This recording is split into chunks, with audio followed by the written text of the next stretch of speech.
Après le lancement officiel de la distribution des kits scolaires avec sacs solaires aux filles vulnérables à la déscolarisation dans la région du Nord, l'Adamawa a pris le relais de cette opération particulière.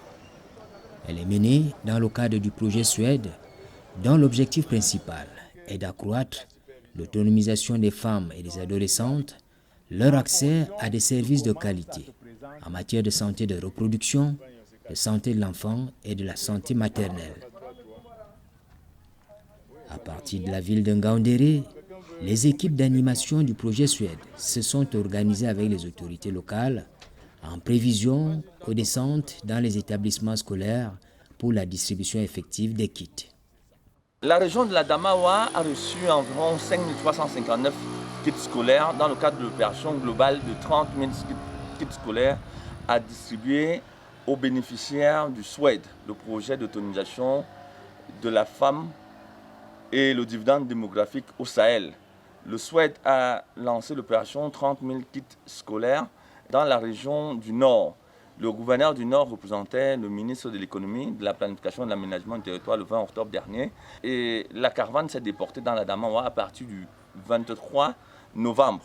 C'est dans ce cadre que les 5 départements de la région de l'Adamawa ont été touchés ou sont touchés par cette opération, c'est-à-dire la Vina, dont le chef-lieu est Ngaoundéré, avec des localités de Yambaka où nous trouvons, le Mbéré avec Menganga, le Mayo Bagno, le Faro Ideo et Tignière, et le dernier département, le Djerem, Ngaoundal et Tibati.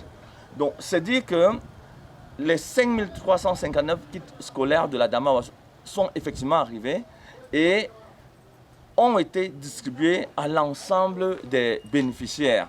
C'est une opération réussie pour Suède Cameroun qui travaille dans le cadre de la composante 1 à maintenir les filles à l'école, inciter les parents à inscrire les filles à l'école et travailler à ce que les filles restent à l'école le plus longtemps possible pour éviter le décrochage scolaire provenant des mariages précoces et des diverses autres préoccupations de précarité qui touchent l'éducation de la jeune fille.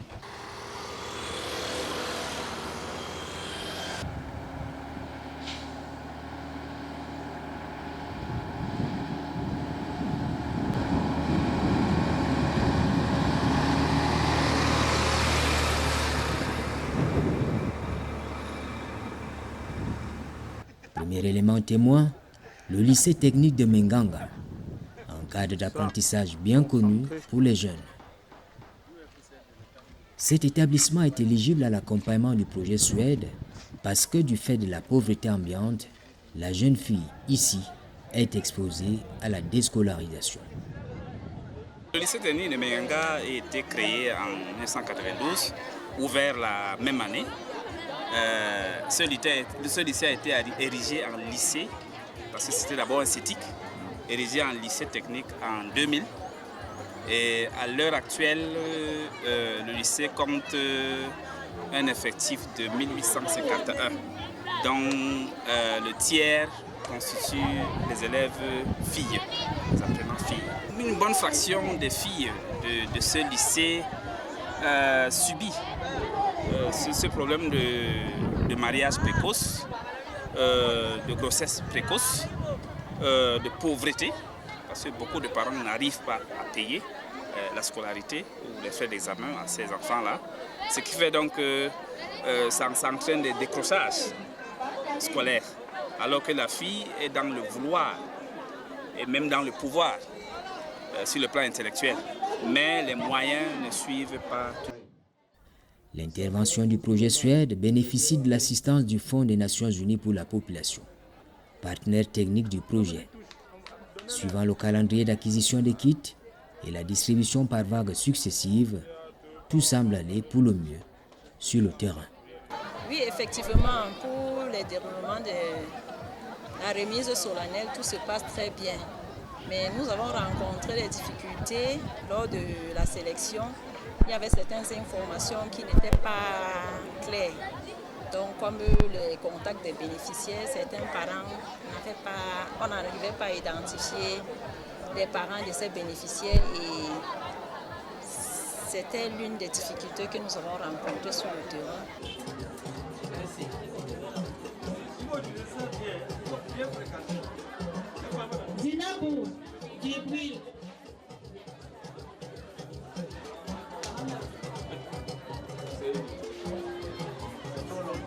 Au départ, les parents étaient réticents, ils ne voyaient pas d'intérêt.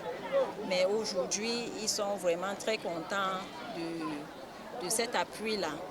Parce qu'au départ, ils se disaient que ça ne devait pas porter de fruits. Mais comme ils voient maintenant l'arrivée des kits, là, ils sont vraiment très contents et ils remercient le projet. Oui. Et on dit toujours, celui qui dit merci en demande d'autres. Le SWED est le bienvenu pour l'appui de ces filles. D'abord, en fin d'année passée, vers le mois d'avril, du congé, nous avons bénéficié d'un appui en rapport avec les niveaux qui étaient faibles. Il y a eu relèvement de ces niveaux.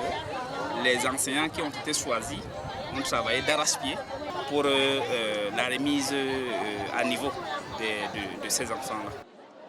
Les bénéficiaires des kits, filles vulnérables à la déscolarisation, filles en difficulté d'apprentissage ou à besoins spécifiques, saluent l'initiative de la distribution des fournitures scolaires. Le kit scolaire va m'apporter beaucoup de choses.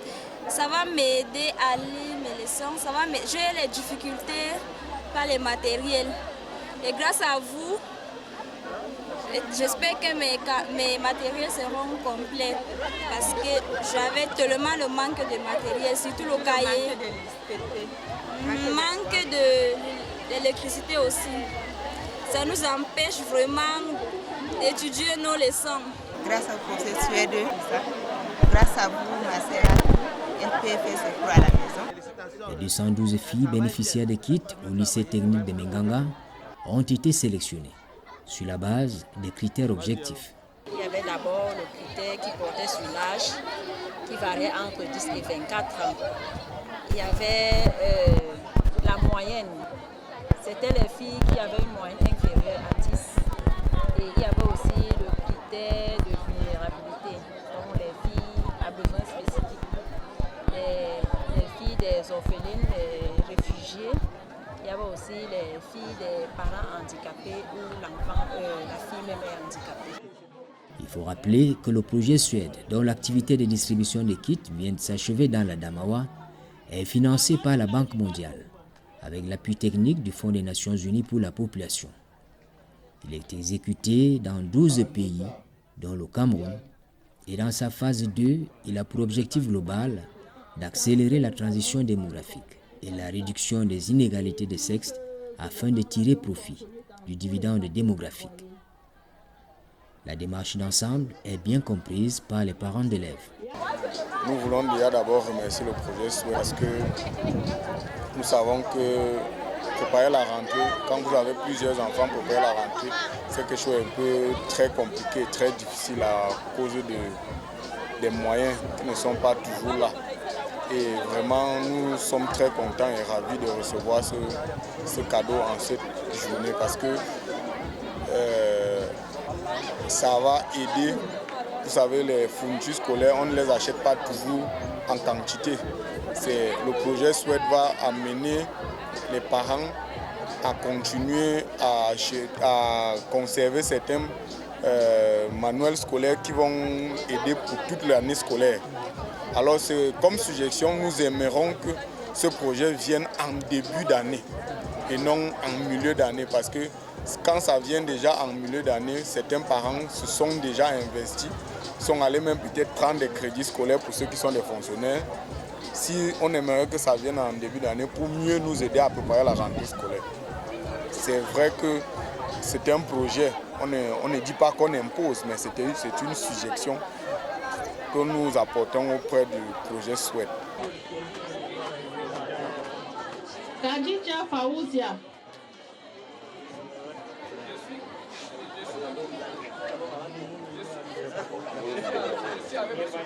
Khadija Faouzia. ça nous fait la joie au cœur parce que c'est un don qui est venu à point nommé. Actuellement, il y a beaucoup de difficultés dans les familles. Et beaucoup d'enfants, il y a ceux qui sont vraiment qui n'ont pas qui sont des orphelins, des orphelines. Et puis d'autres, les parents n'ont pas les moyens pour vraiment payer même les scolarités, surtout encore les kits scolaires comme ça. Et ce que le projet souhaite nous a amené, nous marque beaucoup parce qu'il y a déjà les power banks pour étudier dans la nuit s'il n'y a pas la sonnelle. Et comme ici dans notre zone, il y a toujours les coupures. Donc, on vous remercie beaucoup de ces kits scolaires que vous venez de nous donner, de partager aux élèves qui sont les diminués, et qui ont les besoins spécifiques et autres. Au Cameroun, le projet Suède est sous la co-tutelle du ministère de l'économie, de la planification et de l'aménagement du territoire et du ministère de la promotion de la femme et de la famille. Il connaît tout au moins l'implication de 7 autres départements ministériels.